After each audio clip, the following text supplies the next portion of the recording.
Friend Christopher, I notice you have been looking at friend Salakra a lot. May I ask why? Elcree asked. He was a member of the Rukat species, and was sat alongside Chris in the mess hall.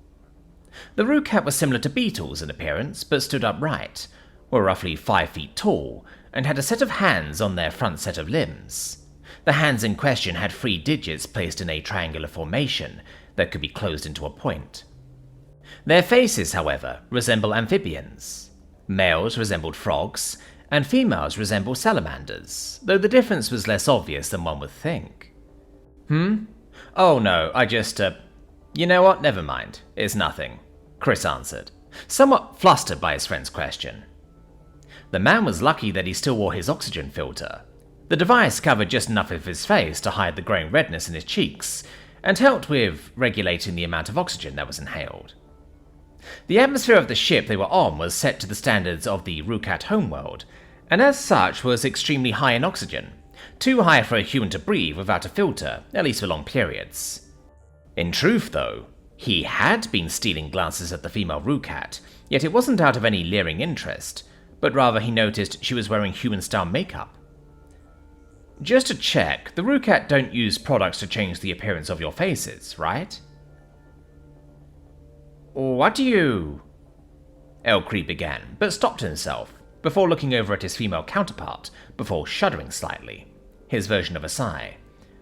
For the love of the bright one, no, we don't wear makeup like your people, but if one of us were, for instance, interested in mating with a human... He didn't even need to finish the sentence. Chris's eyes went wide as he took another glance at Salakra. The Rukat had taken a seat not too far from the pair, and Chris managed to note exactly what she had done. She had put on a bright blue eyeshadow, red lipstick, and even applied some red blush between her eyes and mouth, as she didn't have cheeks to put it on. With me? Chris asked his friend, though he didn't need to ask, as the ship was comprised of an entirely Rukat crew, with the sole exception of Chris. He had only been a part of the crew for just under 3 months. Elcree seemed to be the only one that didn't make their dislike of the human apparent, and even called him a friend. Though now that he thought about it, he hadn't interacted with Salakra any more than a few passing conversations. The female had never seemed any more interested in anything he did than the rest of the crew, as in, not at all. Well, I think I'll back away so she can approach and I can watch this lander wreck from afar. Elcree had long since finished his food, and took his tray to the nearest receptacle, leaving Chris on his own at the table. Within moments, just as his friend had predicted, Salakra had made her way to sit beside the human, and was practically drilling a hole into his head with her staring. Hello, friend Christopher. You have noticed? The Rukat asked, her nervousness apparent as she began looking at the table rather than at the human. Yeah, I noticed. Earl even pointed out the reason, he replied, the sheer awkwardness of the situation only growing. Though, after taking a deep breath, Chris decided his curiosity outweighed his awkwardness in talking to women. So, why me? Not that I'm complaining, but I mean... He then gestured generally around them. This did catch the attention of 1 or 2 other crew members, but nothing more. Do you not know? Humans are renowned for, well, you know. Her explanation only confused Chris further, as he raised an eyebrow and tilted his head, causing her to make a quiet, high-pitched, squealing sound and gesture at his face. That's it. That's what?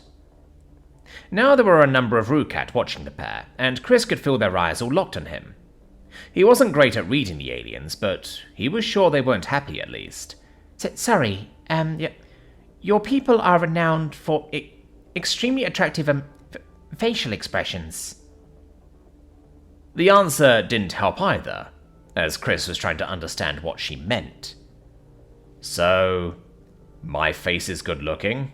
He replied, hoping he had understood correctly, but Salakra shook her head, a gesture the 2 species shared.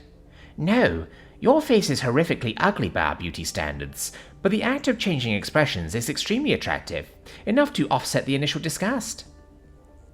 She then smiled at him, That gesture was not shared, so she had done so deliberately for him. However, upon seeing his worried expression, she quickly realized her mistake and continued. But I think you look really nice. I like your eyes. Yes, they're very nice and round and, Okay, hold on, just pause for a second. The act of changing my facial expression is really hot to you guys? The human once more had a confused look, but seemed to understand what she meant. So, is that a universal or just a Rukat thing? Just a Rukat thing. In males, the ability to alter one's facial expression implies healthy muscle growth and suggests a high emotional range, even if it isn't completely accurate. It's why all the males are so rude to you. The last comment once more resulting in a confused look from the human, before he seemed to catch on to what she meant. They're jealous? A quick nod from Salakra confirmed it, but that only brought another question. What about Earl? He's been great. How is he different? Well, he's a xenophile too, and probably thought he could learn a few tricks from you to find a non-Rukat mate. The answer surprised the human, though he simply shrugged and tried to finish the remainder of his now cold meal. Say, next time we make port, I'm finding the nearest bar and getting wasted. Care to join? This only prompted yet another high-pitched squeal from the Rukat as she grabbed hold of his arm. I'm going to take that as a yes.